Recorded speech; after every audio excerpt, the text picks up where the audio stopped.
Witam wszystkich w kolejnym naszym materiale. Dziś omówimy sobie załamanie pogody, które ma nastąpić tej nocy, czyli nocy ze środy na czwartek i w sam czwartek zapraszam. Załamanie pogody w czwartek, tym razem za sprawą niżu Ida, niżu wtórnego. Znów przewidujemy burze śnieżne, silny wiatr oraz tym razem dużo opadów śniegu. Jednak skala tych zjawisk będzie zdecydowanie mniejsza niż ta, która miała miejsce w ostatni poniedziałek. Najpierw omówimy sobie genezę tego załamania pogody.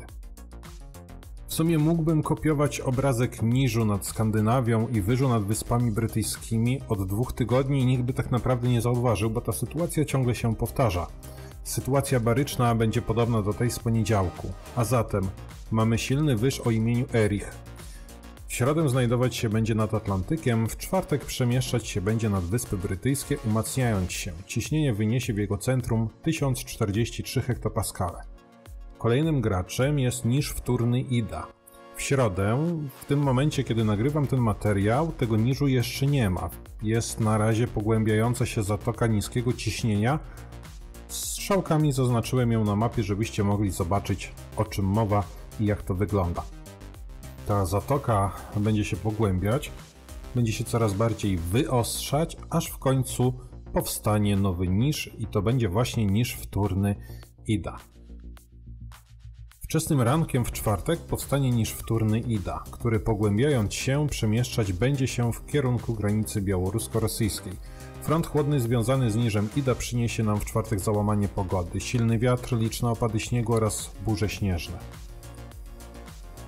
Front chłodny związany z niżem wtórnym Ida wkroczy do Polski jeszcze w środę przed północą. Będzie bardzo dynamicznie przemieszczał się nad Polską. Szybko opuści nasz kraj.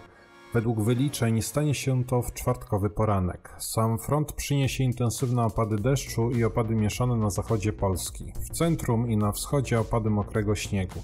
Jednak za frontem będzie dziać się najwięcej. Nastąpi adwekcja powietrza arktycznego i wystąpią burze. Za frontem nastąpi adwekcja powietrza arktycznego o cechach morskich. W poniedziałek mieliśmy za frontem powietrze arktyczne suche, zatem po przejściu frontu nic już się praktycznie nie działo. Tym razem za frontem wkracza powietrze wilgotne i niestabilne. Spodziewać się można zatem występowania pasm z opadami śniegu oraz izolowanych pojedynczych komórek konwekcyjnych. Pojawią się śnieżyce i burze śnieżne. Prawdopodobieństwo ich będzie całkiem duże. W obrębie oddziaływania tych struktur porywy wiatru będą silniejsze, dochodzić mogą do 85 km na godzinę, na wybrzeżu do 110 km na godzinę i tak samo na Podkarpaciu. Pojawią się zatem lokalne śnieżyce i zawieje śnieżne.